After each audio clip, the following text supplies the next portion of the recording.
Hello everyone, Radhe Radhe. कैसे हो आप सब लोग। आज मैं आप लोगों के लिए ऐसी टिप्स लेकर आई हूँ जो कि आप लोगों ने कहीं भी और कभी नहीं देखी होंगी, जिनको देखकर आपके सारे काम फटाफट से हो जाएंगे। जिन कामों को करने के लिए हमें घंटों लगते हैं वो काम अब मिनटों में निपटेंगे और फिर हम अपने लिए समय भी निकाल पाएंगे ये काम फटाफट निपटा के।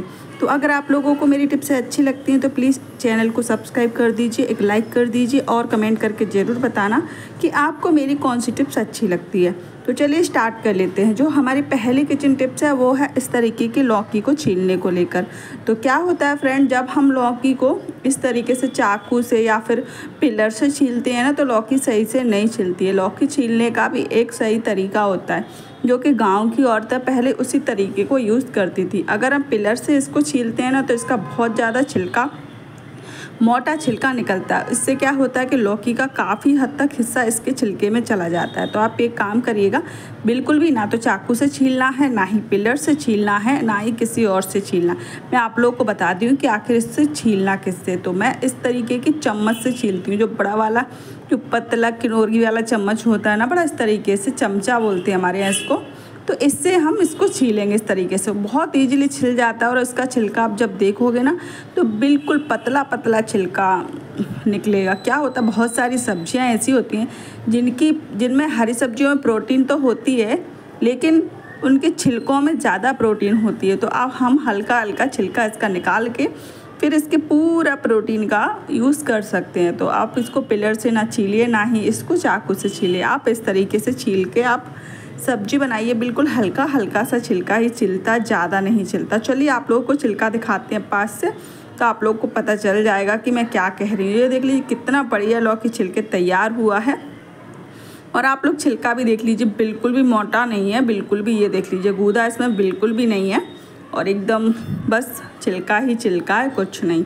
तो चलिए बढ़ते हैं अब नेक्स्ट टिप्स की, और वो भी बहुत काम की टिप्स है। कभी कभी क्या होता है, हमें जब नींबू की ज़रूरत पड़ती है, नींबू रस बनाते हैं या फिर किसी दाल में खाते हैं, सलाद में खाते हैं, तो नींबू का रस हम निचोड़ लेते हैं, बाकी नींबू का जो छिलका होता है उसको हम ऐसे ही फेंक देते हैं। तो आप इसके नींबू को छिलका ऐसे फेंकिएगा मत। आज मैं ऐसा उपयोग बताने वाली हूँ कि आप आज से बिल्कुल भी इस नींबू के छिलकों को फेंकोगे नहीं। क्यों? तो चलिए बताते फटाफट से आखिर इसका करना क्या है। तो जो आप डेली बोतलों में पानी पीते हो, जिन बोतलों में, उन बोतलों में इन छिलकों को डाल दीजिएगा। इससे क्या होता है, इसमें बहुत अच्छे गुण होते हैं जो हमारे शरीर में पानी की कमी नहीं होने देते हैं। तो ये पानी हम पिएंगे तो एकदम पतले बहुत ज़्यादा हो जाएंगे, जल्दी हो जाएंगे। और दूसरी बात, हमारे शरीर में पानी की कमी भी ये नहीं होने देंगे। तो आप इस पानी को यूज़ कीजिएगा डेली। जैसे आप पानी बोतल भर के रखो फ्रिज में, तो उसमें 1 या 2 नींबू के छिलके डाल दीजिएगा। वो बहुत ही ज़्यादा फ़ायदेमंद होता है गर्मियों में। तो चलिए बढ़ते हैं नेक्स्ट टिप्स की ओर। कभी कभी क्या होता है फ्रेंड, इस तरीके का पोंछा मेरे घर है, बहुत लोगों के, आजकल तो मैंने देखा हर किसी के घर ऐसा ही पोंछा मिलेगा। लेकिन क्या होता है कि जब हम कहीं बाहर जाते हैं, जैसे 15-20 दिन के लिए बाहर जा रहे हैं, तो इस पोंछे को हम अगर ऐसे ही रख लें ना तो बहुत जल्दी गंदा हो जाता है, बहुत फास्ट। क्योंकि ये बिल्कुल कपड़े का नहीं है, जैसे ऊनी कपड़ा होता है ना, ऊनी कपड़ों के जैसे इसके धागे हैं, देख लीजिए बहुत हल्के। इसमें धूल मिट्टी बहुत जल्दी चिपकती है और बहुत मुश्किल से छूटेगी फिर। तो इसका क्या करना है, आप एक काम करिएगा, एक पुराना मोजा लीजिएगा।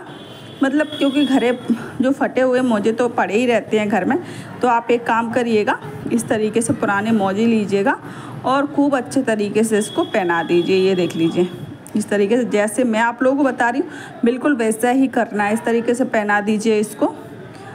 मुझे समझ में क्या हुआ कि मैं 2 दिन के लिए बाहर गई थी, तो वापस आई ना, ये मैंने छज्जे में यानी कि बालकनी में रख दिया था पोंछा, लेकिन वापस आने पर इस पर बहुत ज़्यादा धूल मिली थी। तो मैंने सोचा क्या करूं, अब जब बाहर जाऊंगी ना तो मैं इसी टिप्स को यूज़ करूंगी। इसी तरीके से जो पुराने फटे हुए मोजे होते हैं, जिनको हम पहनते नहीं हैं, रिटायर कर चुके होते हैं, उनको मैं ऐसी चीज़ों को ढक कर रखने का यूज़ कर सकते हैं। तो आज से आप लोग भी अपने घर इस ऐसे पोंछे को ज़रूर से ज़रूर ढक कर रखिएगा, जिससे वो गंदे ना हो अगर आप कहीं बाहर जा रहे हो 10-15 दिन के लिए। आप लोगों को कैसी लगी मेरी टिप्स ज़रूर बताना। तो एक और टिप्स बताती हूँ पुराने मोजे को लेकर। मोजों को आपको फेंकना नहीं है, इतना बढ़िया मैं आप लोगों को टिप्स बताऊँगी जो कि आपने कहीं भी नहीं देखी होगी। तो क्या करना है, हमको लेना है कंघी, और कंघी के ऊपर ये पुराना फटा हुआ मोजा पहना लेना है। ये देख लीजिए इस तरीके से अच्छे से हम इसको पहना लेंगे और फिर क्या करना है वो भी मैं आप लोगों को बताती हूँ। बस आप लोग वीडियो पे बनी रहिए लास्ट तक। अगर अच्छा लगे वीडियो तो एक लाइक ज़रूर कर देना, और बहुत ज़्यादा अच्छा लगे रोज़ आप देखना चाहो तो एक चैनल को सब्सक्राइब ज़रूर कर लेना। तो चलिए अब मैं दिखाती हूँ आप लोगों को इसका करना क्या है। हम पूरे फ्रिज को अच्छे से क्लीन कर लेते हैं, मगर ये रबड़ रह जाती है जो साइड के ऊपर दिख रहा है वो रह जाता है, क्योंकि वो अंदर की साइड चला जाता है तो बहुत दिक्कत होती है इसको क्लीन करने में। तो क्या करना है, हम इस तरीके से कंघे से इस तरीके से रबड़ को, पूरी रबड़ को हम कंघे से क्लीन करेंगे ना। खाली कंघे से करते तो नहीं होता, लेकिन हमने इसमें मोजा पहनाया है ना, तो मोजे से। और एक बात बता दूँ, मोजा मतलब रुई जैसा होता, थोड़ा रुई जैसे निकलते हैं मोजे में से, तो जो भी गंदगी होती है वो मोजा अपने आप में बहुत जल्दी चिपका लेता है, तो बहुत जल्दी साफ़ हो जाता है।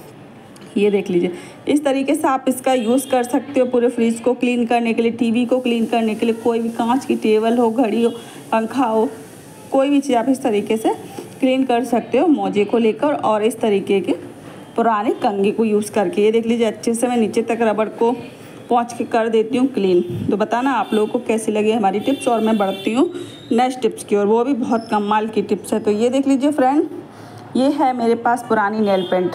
कभी कभी क्या होता है, जब हम नेल पेंट लगाते नहीं हैं ना, तो रखी रखी वो सूख जाती है। तो आप एक काम करिएगा, आप इनको देखो सूख जाती तो हम फेंक ही देते, फिर हम इनको लगाते तो है नहीं, बहुत सारी ऐसी बर्बाद हो जाती हैं, फिर हम नए नए कलर लेके आते। तो आप एक काम करिएगा, पानी को गर्म करने के लिए रख दीजिए फटाफट से, गैस को ऑन करके। और मैं एक ऐसा तरीका बताने वाली हूँ जिससे आपकी जितनी भी नेल पेंट सूख चुकी हैं, जिनको आप फेंकना नहीं है ऐसे, और बहुत अच्छी तरीके से आप दोबारा से यूज़ कर सकते हो, और आपके पास बहुत ज़्यादा कलर मिल जाएंगे। तो बताते हैं आप लोगों को करना क्या है। तो फटाफट से हम पानी गर्म कर लेते हैं पहले, और पानी को ज़्यादा गर्म नहीं करना है कि आपको ज़्यादा उबालना, ऐसा नहीं है, हल्का हल्का ही उबालना है। और उसके बाद फिर थोड़ी सी बस 5 मिनट के लिए हम इसको गर्म करेंगे, और उसके बाद हम उसमें डाल देंगे इस तरीके से जितनी भी आपकी नेल पेंट है आप उसमें डाल दीजिएगा, और फिर उसको इस तरीके से छोड़ दीजिएगा चलाते हुए, जैसे कि चारों साइड चिपक जाती है ना नेल पेंट, तो वो छूट जाएगी और वो लगाने योग्य हो जाएगी, और आप उसको इजीली लगा लेंगे। फिर ये कप पानी गर्म है तो इसको बहुत आसानी से आप उठा नहीं पाओगे, इसलिए आप एक काम करिएगा, इसको कपड़े से या फिर इस तरीके से पकड़ से उठाना, और उसके बाद फिर 5 मिनट बाद आराम से निकाल के, बहुत पतली हो जाती है, फिर आपको इसको आराम से लगा सकते हो। तो आज की टिप्स हमारी इतनी है, आप लोगों को कैसी लगी बताना ज़रूर। ये देख लीजिए, अब मैं आपको इसको लगा के देख लेते हैं, क्योंकि पहले तो थोड़ी बहुत ये गाढ़ी भी हो जाती है, रखी रखी बहुत सारी नेल पेंट ऐसी होती है जो गाढ़ी भी हो जाती हैं, सही लगती भी नहीं है गाढ़ी पनके से। तो आप एक काम करिए, इस तरीके से सारी नेल पेंट जितनी भी हैं सबको पतली कर लीजिए एकदम बढ़िया। आप उनको, आपके पास बहुत सारे कलर हो जाएंगे, क्योंकि आपको फेंकने की ज़रूरत पड़ेगी नहीं। तो चलिए मिलते हैं नेक्स्ट वीडियो में।